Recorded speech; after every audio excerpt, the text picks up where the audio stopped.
Assalamualaikum warahmatullahi wabarakatuh. Nama saya Haryadi Sanjaya dari Prodi Agribisnis angkatan 2018. Di sini saya akan menyampaikan tentang deskripsi tanaman kopi ya. Tanaman kopi itu kan dari ini. Kebanyakan jenisnya dari Indonesia. Ada Robusta, Arabica, terus kopi Toraja, kopi Luwak.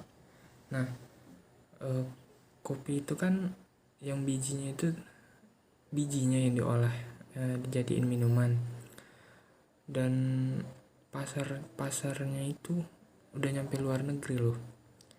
Terus nih baca, tingginya permintaan kopi menjadikan peluang usaha budidaya kopi yang menguntungkan. Budidaya kopi di daerah Indonesia memang sangat mendukung, di mana kondisinya sangat pas tuh. Tanaman kopi di Indonesia tuh emang sangat pas loh. Di iklim tropis memang kopi dapat tumbuh dengan baik. Di Indonesia sendiri terdapat berbagai jenis kopi yang dihasilkan tuh. Harga jual kopi memang terbilang sangat tinggi, apalagi yang udah diolah, mahal. Dan keuntungan yang didapatkan terbilang menjanjikan. Bisnis kopi di Indonesia sangat menguntungkan sehingga Anda dapat menjajal peruntungan usaha budidaya kopi yang menjanjikan ini. Kopi di Starbucks aja mahal loh, padahal modalnya itu cuma biji. Keren kan, cuma dari logo. Terus kalau kopi ini kingdomnya dari Plantae, divisionya Spermatophyta, subdivisinya Angiospermae, kelasnya Dicotyl, ordonya Rubiales, famili Rubiacea, genusnya Coffee, spesies Coffee sp. Terus apa lagi nih, morfologi bijinya ya. Saya jelasinnya nyari di internet, jujur nggak tahu apa-apa. Morfologi biji. Pada umumnya kopi mengandung 2 butir biji. Biji-biji tersebut mempunyai bidang yang datar dan bidang yang cembung. Jadi kan bijinya, buahnya itu kan bulat. Nah, jadi dalam buah itu ada yang ini terkandung, jadi gimana ya bilang? Ada 2 biji dalam buah itu. Nah, terus biji-biji tersebut mempunyai bidang yang datar dan bidang yang cembung. Kan pokoknya bulat terus dibagi 2 lah gitu.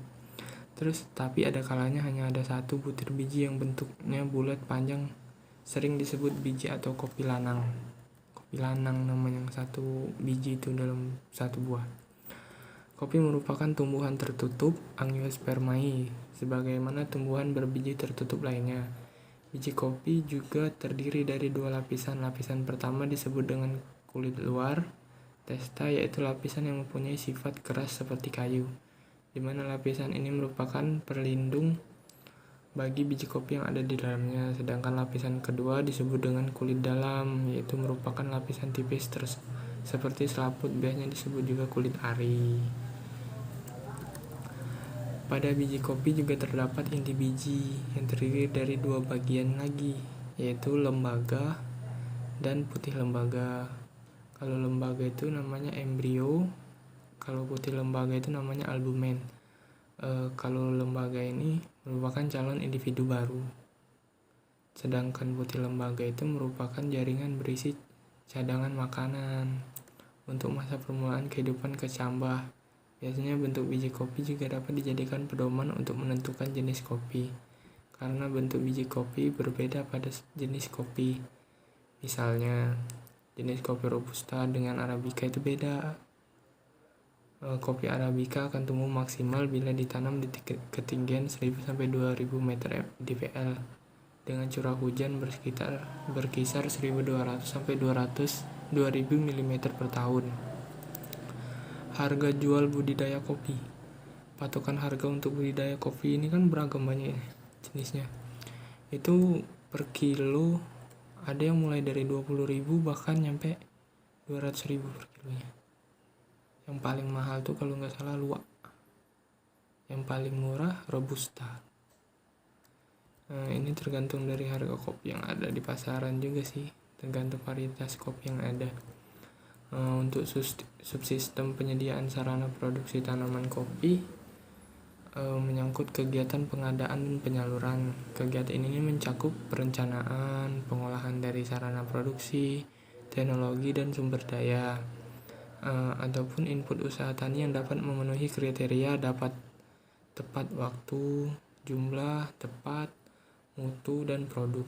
Adapun penyediaan sarana produksi pada tanaman kopi ini, yang pertama itu penyediaan bibit unggul, yang kedua itu zat pengatur tumbuh, yang ketiga peralatan untuk pengolahan tanah kayak sekop, garpu, cangkul, sama sprayer untuk nyemprot hama.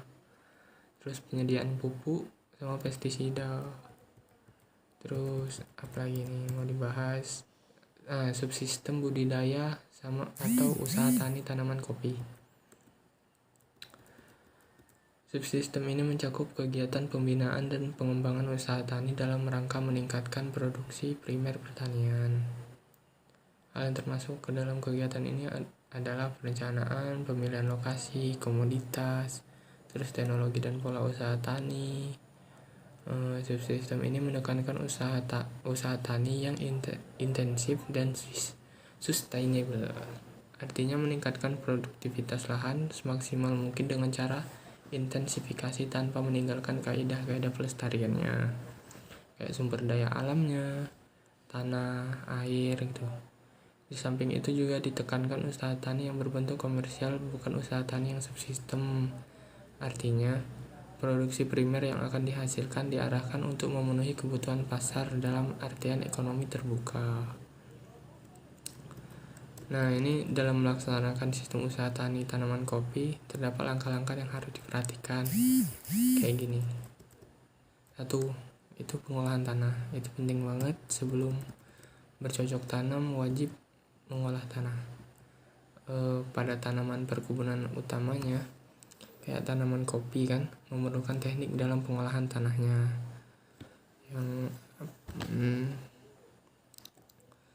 Karena pengolahan tanaman perkebunan jauh berbeda dengan tanaman hortikultur maupun tanaman pangan. Terus yang kedua itu penanaman bibit unggul. Terus yang ketiga ada lagi perawatan budidaya tanaman kopi kayak penyulaman, pemupukan gitu kan. Terus ada lagi pemangkasan pohon, penyiangan gulma, hama dan penyakit. Terus apa lagi ya? Nah, itu sama terakhir itu panen. Terus kita bahas masuk ke subsistem pengolahan hasil pertanian atau agroindustri kopi. Ini agribisnis berkelanjutan, ini udah masuk.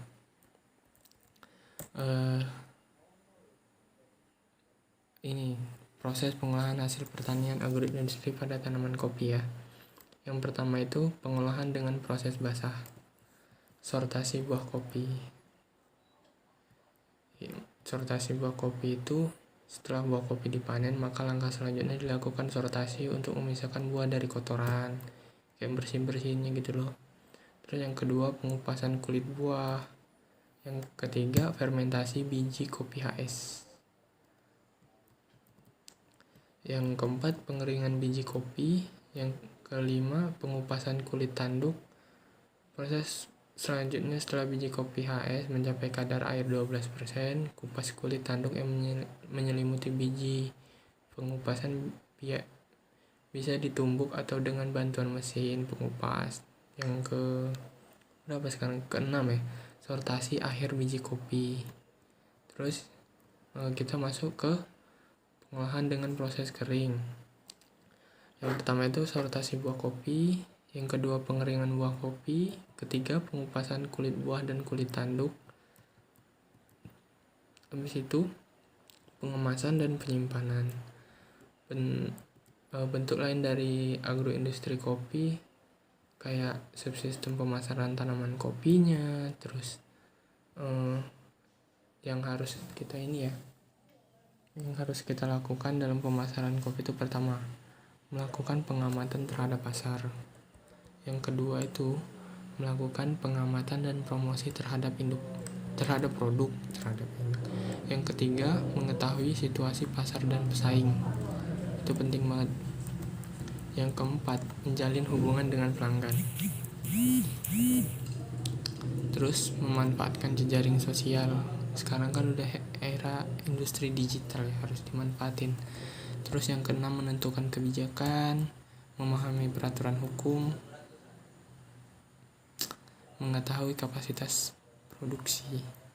Terus sistem penunjangnya, ada sarana tata niaga, perbankan, penyuluhan, terus kelompok tani, infrastruktur agribisnis, koperasi, BUMN, swasta, pendidikan dan pelatihan, transportasi, kebijakan pemerintah, penelitian, dan banyak lagi.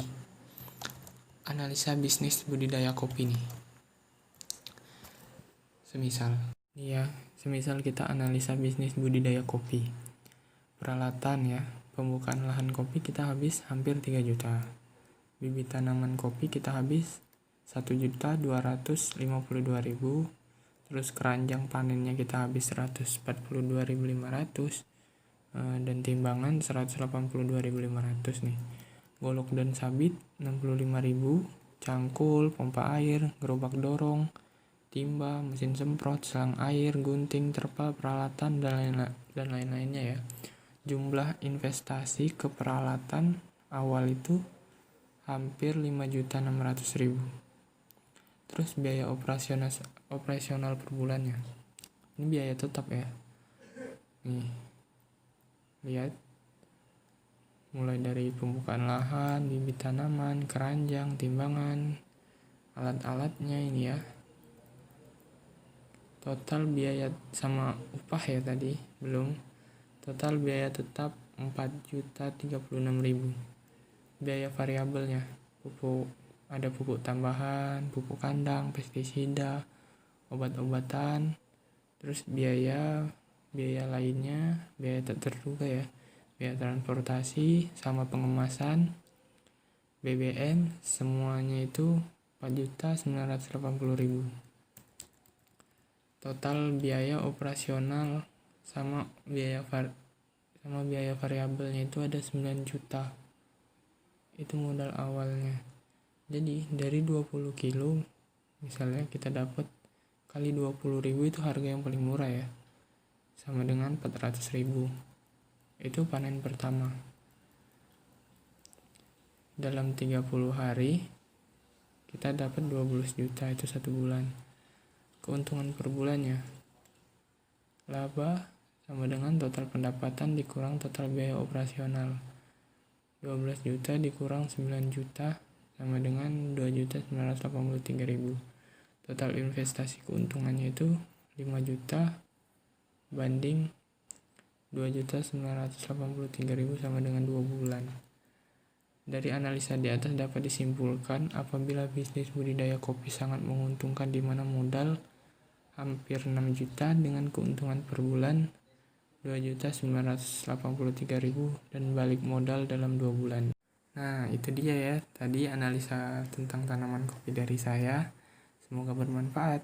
Assalamualaikum warahmatullahi wabarakatuh.